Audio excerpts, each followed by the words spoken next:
دوستو پشتون کون ہے؟ آخر یہ جری قوم جس نے کوہ ہندوکش اور اس کی وادیوں میں ہزارہ سال سے ڈیرے ڈال رکھے ہیں، جس نے ان پہاڑوں کو بڑے بڑے سرماؤں کے لیے ناقابل تسخیر بنا دیا، جس کی سرزمین کو عالمی طاقتوں کا قبرستان کہا جاتا ہے، یہ کہاں سے آئی تھی، اس کے بڑے کون تھے؟ اس حوالے سے صدیوں سے تاریخ دانوں اور قوموں کی تواریخ پڑھنے والوں میں ایک تجسس رہا ہے۔ ہسٹری وائز کی ویڈیوز میں ایک بار پھر سے خوش آمدید۔ ہمارے یوٹیوب چینل ہسٹری وائز کو سبسکرائب کریں اور فیس بک پیج کو فالو کریں۔ دوستو تاریخی کتب میں پشتونوں کے بارے میں دو قسم کے روایات عام ہیں۔ ایک کے مطابق یہ یہودی نسل ہے، جبکہ دوسری روایت کے مطابق پشتون قوم آریائی ہے۔ اسلام لانے میں بھی اختلاف پایا جاتا ہے۔ بعض پشتون تاریخ دانوں کے مطابق افغان سردار قیس کو حضرت خالد بن ولید نے خط بھیجا تھا، جس کے بعد وہ نبی کریم صلی اللہ علیہ وسلم کے دربار میں حاضر ہوا۔ دوسری روایت کے مطابق غزنوی دور میں افغان قبائل مشرف با اسلام ہوئے تھے۔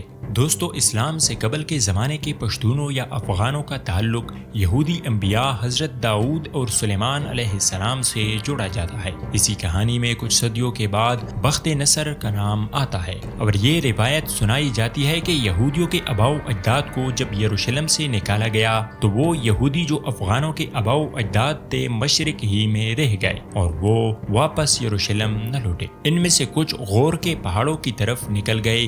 اس علاقے کو ہم آج کے دور میں ہزارہ جات کہتے ہیں، اور باقی عرب میں مکہ کے اڑوس پڑوس میں چلے گئے۔ یہ دونوں کالونیاں بنی اسرائیل یا بنی افغان کے نام سے مشہور ہو گئی۔ دوستو افغان تاریخ دان لکھتے ہیں کہ اسرائیل کے پہلے بادشاہ ساؤل کا ایک بیٹا تھا جس کا نام ارمیا یا جرمیا تھا، اور اس کا بھی ایک بیٹا تھا جس کا نام افغانیہ تھا۔ حالانکہ عبرانی صحیفوں میں اس بیٹے کا کوئی ذکر نہیں ملتا۔ ارمیا کی وفات کے بعد ان کے بیٹے افغان کی پرورش حضرت داؤد علیہ السلام نے کی، اور حضرت سلیمان علیہ السلام کے عہد حکومت میں یہ بیٹا فوج کا سپہ سالار بن گیا۔ یہاں سے لے کے بعد میں قید کے زمانے تک 4 صدیوں کا فاصلہ ہے۔ چونکہ بخت نصر کا بھی ذکر کیا گیا ہے، اس لیے یہی گمان کیا جاتا ہے کہ یہ ذکر دوسری قید کا ہے جو 6 صدی قبل مسیح میں ہوئی تھی۔ اگر اس کو سچ مان لیا جائے تو پھر یہ دعویٰ غلط ثابت ہو جاتا ہے، جس کے مطابق کہا جاتا ہے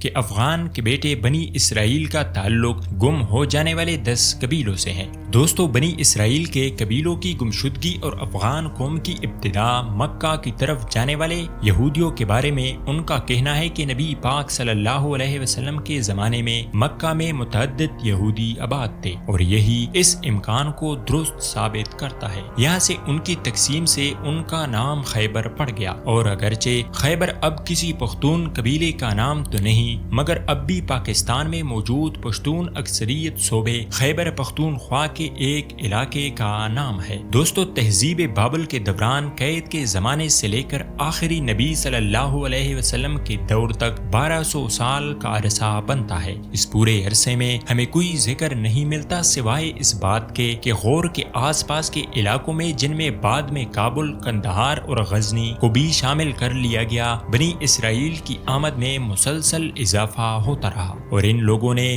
مقامی طور پر آباد کافروں کے خلاف جنگ کی اور بیشتر مقامی لوگوں کو قتل کیا۔ ہمیں یہ بھی بتایا جاتا ہے کہ ان لوگوں نے اس پہاڑی علاقے میں اپنی سلطنت قائم کی، اور یہ سلطنت غزنی کے محمود یعنی سلطان محمود غزنوی کے زمانے تک قائم رہی۔ غزنی کا زمانہ نبی پاک صلی اللہ علیہ وسلم کے زمانے سے 400 سال بعد آتا ہے۔ محمود غزنوی کے زمانے میں ان لوگوں کے اسلام قبول کرنے کا سلسلہ شروع ہو گیا۔ دوستو نبی پاک صلی اللہ علیہ وسلم کے ساتھی حضرت خالد بن ولید رضی اللہ عنہ کے بارے میں بھی پختون تاریخ ساز دعویٰ کرتے ہیں کہ ان کا تعلق بھی مکہ کے قریب رہنے والے ان لوگوں سے تھا جو افغانوں کی اولاد میں سے تھے۔ نبی پاک صلی اللہ علیہ وسلم کی زندگی میں ہی حضرت خالد بن ولید نے غور کے لوگوں کو خط لکھ کر اسلام قبول کرنے کی دعوت دی۔ اس خط کے جواب میں غور کے علاقے سے ایک قافلہ قیس کی سربراہی میں نبی پاک صلی اللہ علیہ وسلم سے ملاقات کے لیے مدینہ روانہ ہوا۔ افغان تاریخ میں درج ہے کہ نبی پاک صلی اللہ علیہ وسلم نے فرمایا کہ قیس ایک یہودی یا عبرانی نام ہے، اور انہوں نے قیس قیس کو عبد الرشید کا نام دے دیا۔ نبی پاک صلی اللہ علیہ وسلم نے یہ بھی فرمایا چونکہ ان کی نسبت ملک طالوت سے بھی ہے اس لیے انہیں ملک پکارنا بھی مناسب ہوگا۔ نبی پاک صلی اللہ علیہ وسلم نے قیس کو لکڑی کے اس مضبوط عرشے سے بھی تشبیہ دی جس پر جہاز کی تعمیر کی جاتی ہے اور جسے سمندری لوگ بتان کہتے ہیں، اور یہ نام بگڑ کر بعد میں پٹھان بن گیا۔ یوں نبی پاک صلی اللہ علیہ وسلم نے عبد الرشید کو بتان کا لقب بھی دے دیا۔ دوستو 11ویں صدی عیسوی کے مؤرخ البیرونی اور درباری العتبی جیسے قابل اعتبار مسلمان تاریخ نویسوں کے مطابق قیس کے واقعے میں سچائی نہیں ہے، کیونکہ یہ لوگ محمود غزنوی کے زمانے میں لکھ رہے تھے اور قیس کا زمانہ اس سے 400 سال پہلے کا ہے، اور 400 سال گزرنے کے باوجود کابل کا صوبہ مسلمان صوبہ نہیں بنا تھا۔ کابل کا صوبہ محمود غزنوی کے زمانے میں مسلمان صوبہ بنا تھا۔ ہندوستان کے علاقے جے پال کی ہندو شاہی سلطنت کابل تک پھیلی تھی اور محمود غزنوی کو کوہ سلیمان کی پہاڑیوں میں رہنے والے کافر افغانوں کے خلاف لڑائی کرنا پڑی تھی۔